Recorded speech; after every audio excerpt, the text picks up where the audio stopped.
அதிதி பைரவி ஆன்மீகம் YouTube channel சார்பாக அனைவருக்கும் வணக்கம். இந்த ஒரு பொருளை கையில் வச்சிட்டு முருகனை மனதார நினைத்து வழிபட்டால் மண்ணும் பொன்னாகும். தோஷங்கள், சுபகாரிய தடைகள் விலகி குடும்பத்தில் செல்வம் குவிய தொடங்கும். அது மட்டுமல்லாமல் மன்னன் போன்ற வாழ்க்கை வாழ முருகனை இந்த முறையில் நீங்க வழிபாடு செய்யுங்க. நிச்சயமான அது 100% நல்ல பலன்கள் உங்களுக்கு கொடுக்கும். மிக சிறப்பான இந்த நாள் தாங்க முருகனை வழிபாடு செய்ய. இந்த நாளை நீங்கள் சூஸ் பண்ணிட்டு நீங்கள் முருகனை வழிபாடு செய்யும் பொழுது 12 வருடம் வழிபட்ட பலன் உங்களுக்கு நிச்சயமாக கிடைக்கும். முருகனை வழிபாடு செய்யும் பொழுது எந்த பொருளை வச்சு நம்ம கையில் வச்சு வேண்டும் பொழுது நம் நினைத்த காரியம் நடக்கும் அப்படிங்கிறத நம்ம பார்க்கலாம். தொடர்ந்து என்னோட வீடியோ முழுமையாக பாருங்கள். லைக் பண்ணுங்க, ஷேர் பண்ணுங்க, சப்ஸ்கிரைப் பண்ண மறக்காதீங்க. முருகனை வழிபாடு செய்வதற்கு கிருத்திகை நட்சத்திரம் வரும் பார்த்தீங்களா, அது ரொம்ப சிறப்பான நாள் தான். அந்த கிருத்திகை நட்சத்திரம் வர்றது அந்த மாதத்தில் தை கிருத்திகை, ஆடி கிருத்திகை, இந்த கிருத்திகை ரொம்ப ரொம்ப விசேஷமான நாட்கள்னே சொல்லலாம். சஷ்டியை போல தான் கிருத்திகை நாளும் முருகப்பெருமானுக்கு மிகவும் உகந்த நாள். இந்த நாளில் முருகனை வழிபாடு செய்கிறவங்களுக்கு சுபகாரிய தடைகள் அகலும், புத்திர பேரு உண்டாகும், செல்வம் சேரும். கிரகங்களால் பல தோஷம், பல கஷ்டமான நிலை வந்தாலுமே அது எல்லாமே நிவர்த்தியாகும். இந்த வகையில் இந்த கார்த்திகை மாதத்தில் வருகின்ற கிருத்திகை நட்சத்திரம் ரொம்ப ரொம்ப விசேஷமானது. இந்த பொருளை வைத்து முருகனை வழிபாடு செய்யுங்க. நிச்சயமாக முருகன் அருளால் அனைத்துமே வசமாகும். முருகப்பெருமான் வீற்றிருக்கும் கோயில்கள் எவ்வளவோ இருந்தாலும் அதில் அறுபடை கோயில்கள்னு ரொம்ப ரொம்ப பிரசித்தி பெற்றது. அதில் திருப்பரங்குன்றம், திருச்செந்தூர், சுவாமிமலை, பழனி, திருத்தணி, பழமுதிர்ச்சோலைன்னு சொல்லலாம். இந்த கோயில்களில் எல்லா நாட்கள்லையும் சிறப்பான நடைபெறும். முக்கியமாக இந்த கிருத்திகை அன்று விழாக்கள் வெகு விமர்சையாக முருகனுக்கு அபிஷேகம் அனைத்துமே நடைபெறும். சஷ்டி விரதம், கிருத்திகை அந்த விரதம் இருப்பவர்கள் நிச்சயமாக அதற்குரிய பலன்கள் நிச்சயமாக கிடைக்கும். அது அசைக்க முடியாத நம்பிக்கை மக்களிடையே இருக்குது.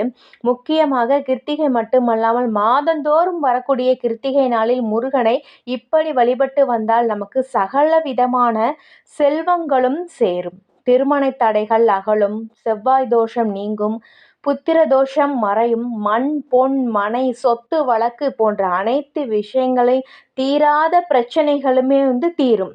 முக்கியமாக கணவன் மனைவிக்குள் இருக்கும் பிரச்சனைகள் நீங்கி ஒருவரை ஒருவர் புரிந்து கொண்டு அந்யூன்யமாக வாழ்வதற்கு இந்த கிருத்திகை விரதத்தை நாம் மேற்கொள்வது ரொம்ப ரொம்ப சிறப்பானது. எந்த மாதிரி நம்ம கிருத்திகை விரதம் மேற்கொள்ளணும்னு சொல்லி பார்த்தீங்கன்னா, கிருத்திகை என்று காலையிலே எந்திரிச்சிடணும். முழு நேர விரதம் இருக்கிறது ரொம்ப சிறப்பானது. அந்த நாள் முழுவதுமே கந்த சஷ்டி கவசம், கந்த புராணம், கந்தர் கலிவெண்பா, சண்முக கவசம், முருகனோட மந்திரங்கள், முருகனுடைய சோஸ்திரம், முருகனுடைய புராண வரலாறு எல்லாமே படிக்கலாம். படிக்க தெரியாதவங்க காதால கேட்கறது ரொம்ப சிறப்பானது. கிருத்திகையில் ஒரு முறை முருகன் கதையை நீங்க படிச்சாலுமே முருகனுடைய அருளை நாம் பரிபூரணமாக பெறலாம். இந்த விரதம் இருக்கும் பொழுது நிச்சயமாக நீங்கள் என்ன வேண்டினாலுமே நடக்கும். எனக்கு கடன் பிரச்சனை தீரணும் அப்படின்ட்டு நம்ம வேண்டினாலுமே அது கூடிய விரைவிலேயே அடைவதற்கான வழியை முருகப்பெருமான் ஏற்படுத்தி கொடுப்பாரு. ஏன்னா மிக முக்கியமான விரதம் தான் இந்த கிருத்திகை விரதங்க. விரதம் இருப்பவர்கள் பொதுவாக சாப்பிடாம இருப்பாங்க. ஒரு சில பேர் பால் பழம் எடுத்துட்டு இருப்பாங்க. உங்களோட உடலை பொறுத்து தான் நாம் விரதம் மேற்கொள்ள வேண்டும். உடலில் ரொம்ப வருத்திக்கிட்டு இருக்கிறது நமக்கு பின்னாடி ரொம்ப கஷ்டமான ஒரு நிலைமையை ஏற்படுத்தி கொடுத்துரும். இல்லாட்டி சாப்பிட்றதுல நீங்கள் உப்பு இல்லாமல் கொஞ்சமாக உப்பே இல்லாமல் சாப்பிட்றதுமே ரொம்ப ரொம்ப நல்லது தான் அந்த விரதம் அந்த டைமில். அதையும் பார்த்துக்கோங்க. மிக உயர்வான விரதம் தான் இந்த கிருத்திகை விரதம். அப்படி முருகனை வழிபாடு செய்யும் பொழுது அவருக்கு பிரியமான சர்க்கரை பொங்கல், ரவை கேசரி நீங்கள் நைவேத்தியமாக வைங்க. முருகனை வழிபாடு செய்யும் பொழுது இந்த மலர்களை நீங்கள் கையில் வச்சுட்டு வேண்டுங்களே, ரொம்ப ரொம்ப சிறப்பான ஒரு ரிசல்ட் உங்களுக்கு கிடைக்கும். அவருக்கு பிரியமான மலர் செவ்வரளி மலர், செம்பருத்தி, செண்பகம், ரோஜா, சிவப்பு நிற மலர்களை கொண்டு முருகனை அர்ச்சனை செய்யுங்க. ரொம்ப ரொம்ப விசேஷமானது. முருகனை கோயில்களில் வழிபாடு செய்வது முருகன் கோயிலுக்கு சென்று தரிசனம் செய்வது ரொம்ப உங்களுக்கு நல்ல ஒரு மாற்றம் வாழ்க்கையில் உண்டாக்கி கொடுக்கும். முருகனுக்கு அபிஷேக பொருளை கோயிலில் நீங்கள் வாங்கி கொடுங்க.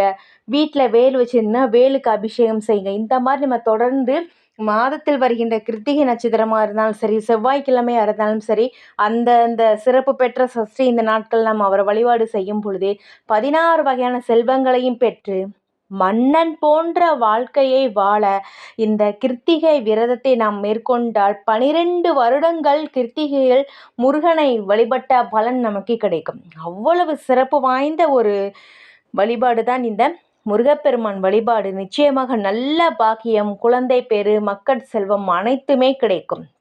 அந்த வகையில் இன்று ஒவ்வொரு நாளுமே செவ்வாய்க்கிழமையும் சரி, ஒவ்வொரு நாள் வழிபாடு செய்யும் பொழுது அதற்கான பலன்கள் உங்களுக்கு நிச்சயமாக கிடைக்கும்.